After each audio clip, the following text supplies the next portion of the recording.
नमस्कार, जय श्री कृष्णा। आप लोगों को मैं प्रत्येक वीडियो में बार बार चेतावनी देते आई हूँ कि संत अच्युतानंद दास की भविष्यवाणी आज के वर्तमान समय में जो सत्य हो रहा है आप लोगों के सामने ही है। क्योंकि जब कोई सिद्ध पुरुष अपनी वाणी बताते हैं वह सत्य होती है, क्योंकि उन्हें भूत भविष्य और वर्तमान की जानकारी थी और यह भविष्य मालिका का निर्माण स्वयं प्रभु जी जगन्नाथ जी ने ही करवाया है ताकि हम मनुष्यों का उद्धार हो सके। तो दोस्तों, अगर आप हमारे चैनल पर नए हैं तो आप सब्सक्राइब कीजिए, बेल आइकन जरूर दबाइए ताकि ऐसे ही जानकारी आप तक पहुँचे। दोस्तों, आज हम युग परिवर्तन को कहीं ना कहीं हम लोगों को आंखों के सामने जो आ रहा है हम एक्सेप्ट नहीं कर पा रहे हैं, क्योंकि बहुत ही जान मान की हानि हो रही है और इसमें दिल दहला देने वाली ही खबर आई है। तो आप लोगों को मैं बार बार बताते आई हूँ आखिर प्रभु कल्कि जी की लीला क्या है, उसके बारे में भी मैंने कई बार बताई हूँ। आइए जानते थोड़ी सी और झलक कि आखिर प्रभु जी क्यों लीला कर रहे हैं। आइए आज एक कहानी के माध्यम से आपको बताना चाहूँगी, फिर आगे की बातें बताती हूँ विस्तार रूप से। आपको पता है हिरण्यकश्यपु जो था वह भगवान बनने की कोशिश में लगा हुआ था। जब सत्य धर्म अधर्म की लड़ाई होती है कहीं ना कहीं राक्षसी प्रवृत्ति इंसानों के अंदर आती। हमारे अंदर भी सभी के अंदर कलयुग का प्रभाव होने के कारण राक्षसी प्रवृत्ति आ चुकी है। तो इस वजह से जो हिरण्यकश्यपु था वह कहीं ना कहीं प्रभु जी को, नारायण जी को चैलेंज करता था कि आज से वह नारायण नहीं है, नारायण मैं हूँ। नारायण की लीला देखी, जहाँ अधर्म है वहीं पर धर्म की भी स्थापना कर दी प्रभु जी ने। जब हिरण्यकश्यपु का पुत्र हुआ उसका नाम प्रहलाद पड़ा और वह प्रहलाद स्वयं नारायण की ही भक्ति करता था। वह एक भक्ति पूरे असुरों का संहार का कारण बना। जो अमरता लेकर घूम रहा था हिरण्यकश्यपु कि उसे कोई नहीं मार सकता, आखिर श्री हरि जी ने नरसिंह अवतार धारण कर उसका वध किया। तो इसी प्रकार से जब भी धर्म की हानि होगी तब प्रभु अपने प्रत्येक रूप में आकर अधर्म को खत्म करेंगे और धर्म संस्थापना करेंगे, क्योंकि वह प्रभु जी साफ शब्दों में एक ही चीज कहते हैं, जब जब इस धरती पर अधर्म बढ़ते जाएगा मैं प्रत्येक रूप में, चाहे वो हवा हो, जल हो, वायु हो, अग्नि हो या इंसान के रूप में, मैं किसी न किसी रूप में यहाँ से अधर्म को मिटा कर रहूँगा। क्योंकि जब पृथ्वी का भार अधर्म से बढ़ता है तब धर्म संस्थापना प्रारंभ होता है। तो दोस्तों, यह थी छोटी सी झलक जो कहानी के माध्यम से आप लोगों को बताई हूँ। अब जानते हैं आखिर श्री प्रभु कल्कि जी की लीला क्या है। आइए थोड़ा विस्तार से समझने की कोशिश करते हैं।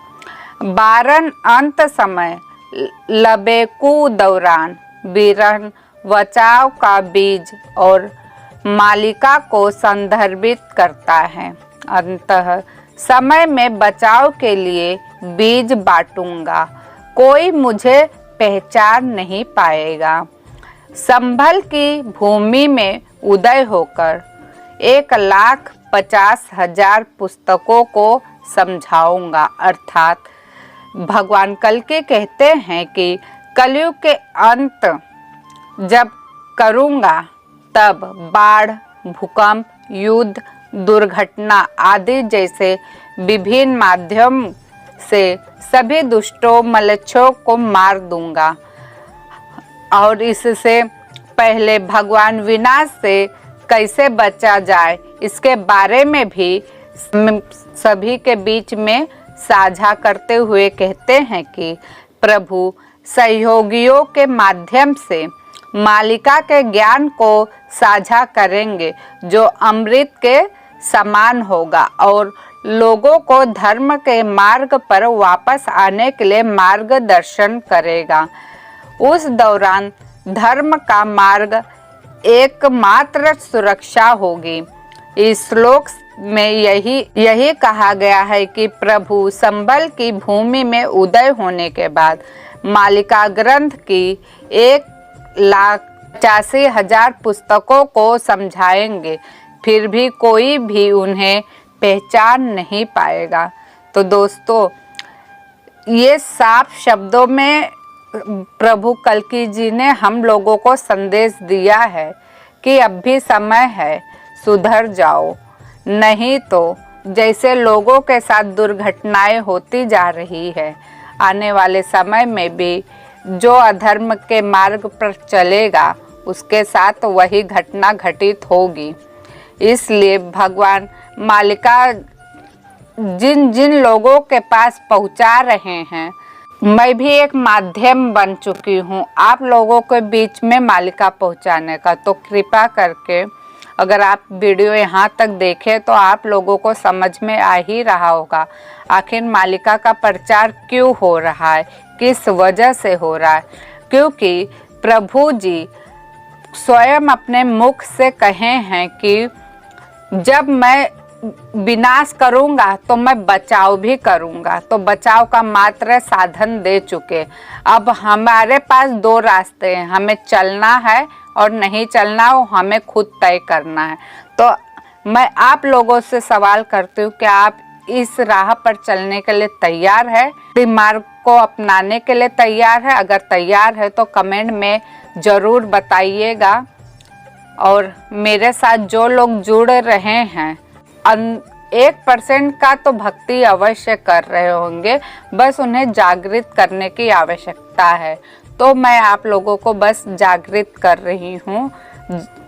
तो दोस्तों, और भगवान कल्कि संभल ग्राम के मुख्य ब्राह्मण के घर में जन्म लेंगे, अर्थात भगवान विष्णु का यशगान करने वाले अति पवित्र ब्राह्मण के घर पर भगवान कल्कि का जन्म होगा।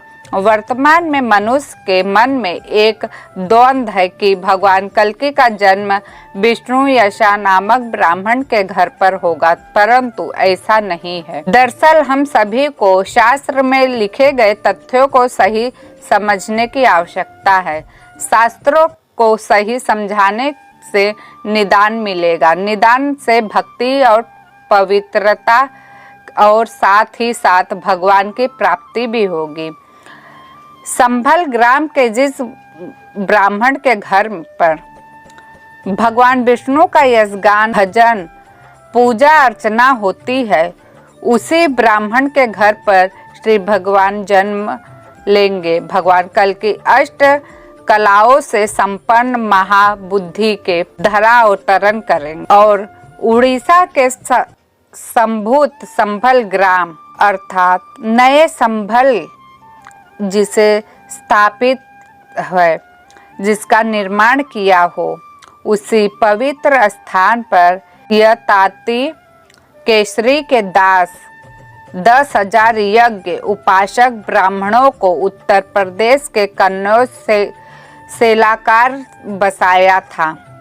उन ब्राह्मणों ने स्थान संभूत संभल पर 7 बार अश्वमेघ यज्ञ का अनुष्ठान किया था। उसी पवित्र स्थान पर भगवान ब्राह्मण ने आदि युग सृष्टि के यज्ञ का अनुष्ठान किया था। उसी न्यूनतम संभल ग्राम में भगवान श्री हरि वहां पर मुख्य ब्राह्मण के घर पर अपनी योग माया से प्रकृति को अपने अधीन कर जन्म अवतार लेंगे। यह बताया गया है इसमें बहुत सारी जानकारी है जो हमें भविष्य मालिका के जरिए प्राप्त होती है।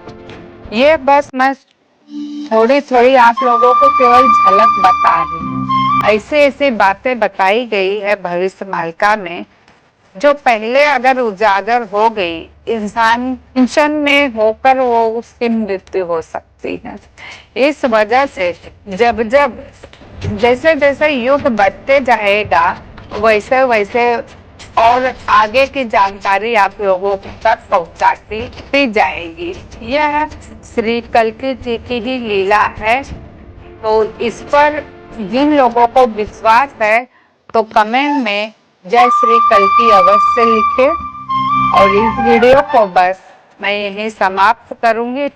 फिर मिलती हूँ नई वीडियो के साथ। आप हमारे चैनल को लाइक शेयर सब्सक्राइब अवश्य कीजिए। जय श्री कृष्णा, जय जगन्नाथ, जय पंचतत्व।